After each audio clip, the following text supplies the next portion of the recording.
صلاح الدین ایوبی صلیبی جنگوں میں تھے.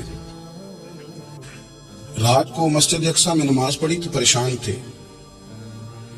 ایک بزرگ سے ملاقات ہوئی تو وہ کہنے لگے کہ آپ بڑے پریشان ہیں. کہنے لگے حضور پریشان اس لیے ہوں کہ پہلے ہی مسلمان کمزور ہے. اب میں نے سنا ہے دشمن کا ایک بحری بیڑا وہ جنگی سامان سے بھرا ہوا آ رہا ہے، تو اب ان کے پاس اور تلواریں اور نیزے آ جائیں گے. مسلمانوں کے پاس پہلے ہی وسائل کی کمی ہے، پریشان ہو کس طرح کر کے مقابلہ کریں گے. یہ بات کہتے ہی صلاح الدین ایوبی نے بزرگوں سے کہا حضور آپ بھی دعا کرنا، دعا کی بڑی طاقت ہے. میرے نبی پاک نے فرمایا دعا مومن کا ہتھیار ہے. دعا مومن کا. حضور نے فرمایا تقدیر کو سوائے دعا کے کوئی چیز نہیں بدل سکتی. دعا مومن کا ہتھیار ہے، یہ کافر کے پاس کوئی نہیں. یہ ہتھیار ہے مومن کا. اللہ کرے آپ کو سمجھ آئے. پھر سنیں کئی بار کیا چکا ہوں، یہ ہتھیار ہے. کافر کے مقابلے میں جو تیرے پاس سب سے بڑا ہتھیار ہے وہ دعا ہے.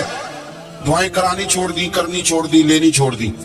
حضرت سیدنا انس بن مالک رضی اللہ تعالیٰ عنہ فرمایا کرتے تھے میں نے وہ رنگ دیکھا ہے جب حضور دعا مانگتے تھے اور حضور کی مقدس آنکھوں میں آنسو بھی ساتھ ہی بہا کرتے تھے. میں نے وہ انداز دیکھا. تو صلاح الدین ایوبی بزرگ سے کہنے لگے آپ بھی دعا کیجیے، اور خود رونے لگے اور سر سجدے میں رکھ کے رونے لگے اور عشاء سے لے کر فجر تک روئے، خوب روئے. صبح وہ بزرگ آئے تو صلاح الدین ایوبی کا خوبصورت اور ہنستا ہوا چہرہ دیکھا. کہنے لگے آپ بڑے خوش ہیں، رات تو میں نے بڑے روتے ہوئے دیکھا تھا. تو کہنے لگے حضور وہ جو بحری بیڑا آ رہا تھا نا وہ پانی میں ڈوب گیا ہے، اب وہ نہیں آ رہا. ابھی خبر آئی ہے تو میں بڑا خوش ہوں.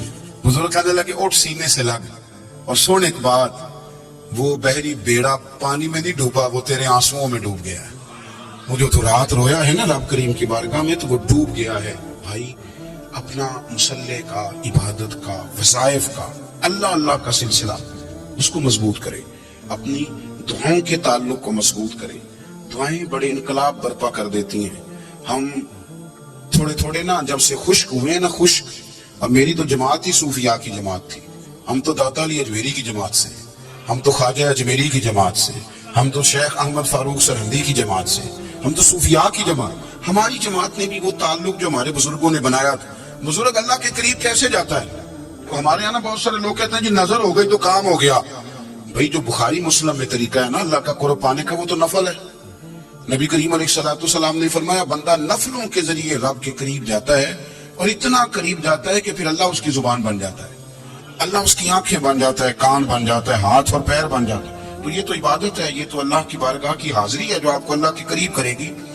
تو اپنی نماز کو اہمیت دے کے ادا کریں، نمازیں موبائل بند کر کے ادا کریں. لیکن نا کچھ لوگ کہتے ہیں مجھے ٹائم نہیں ملتا نماز کا. تو میں کہتا ہوں یہ آپ نے بڑی جرت کی بات کی ہے.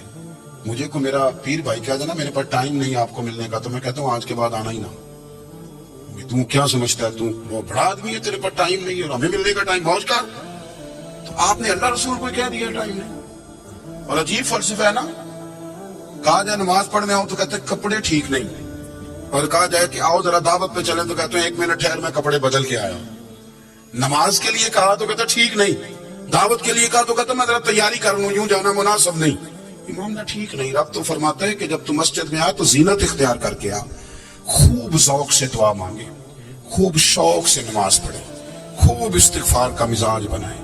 آپ لوگوں کے بیچ رہ کے سکھ حاصل کرنا چاہتے ہیں، لیکن آپ کو پتہ ہے کئی مہینے غار حرا میں رہنا بھی مدینے والے محبوب کا طریقہ ہے. ہر سال اعتکاف بیٹھنا الگ سے یہ بھی حضور کا طریقہ ہے. مسجد نبوی کے اندر دروازہ کھلتا تھا نبی کریم کا، پر گھر کے اندر نفل پڑھے نبی پاک. اور حضور فرماتے ہیں کچھ نفل نماز گھر میں بھی پڑھا کرو، گھر کو قبرستان نہ بناؤ. ہمارا گھر اللہ کے ذکر سے آباد ہوگا. اگر ہم نماز پڑھیں گے نا، میں جب سنت پڑھنے کے لیے گھر میں کھڑا ہوتا ہوں تو میرا جو 2.5-3 سال کا بیٹا ہے نا وہ بھی میرے ساتھ نماز پڑھنی شروع کر دے. اسے پتہ کوئی نہیں نماز کیا ہوتی ہے، لیکن وہ بھی نا سجدہ نہ بھی کرنا ہے تو ساتھ لیٹ ضرور جاتا ہے. پتہ چلا بچے لیکچر دینے سے نماز نہیں پڑھتے، نماز شروع کر دیں تو بچے بھی شروع کر دیتے ہیں. ہم جو پریشان ہوتے ہیں تو لیکچر دیتے ہیں، تو لیکچر تو باہر شاید چل جائے، گھر میں کیسے چلے گا؟ گھر میں تو عمل چلے گا. تو میرے عزیز آج کے اس روحانی اجتماع میں ہمارے دوستوں نے جو محنت کی، ہم نے بار بار اپنی نیت سے پوچھا خدا ہمیں معاف کرے اگر کوئی ذاتی شہرت ہے، کوئی ہمارے ذاتی مفادات ہیں، رب ہمیں ہدایت دے، ہماری یہ خواہش تھی کہ روحانی اجتماع ہمیں تھوڑا سا اللہ اور اس کے رسول کی جانب مائل کرے.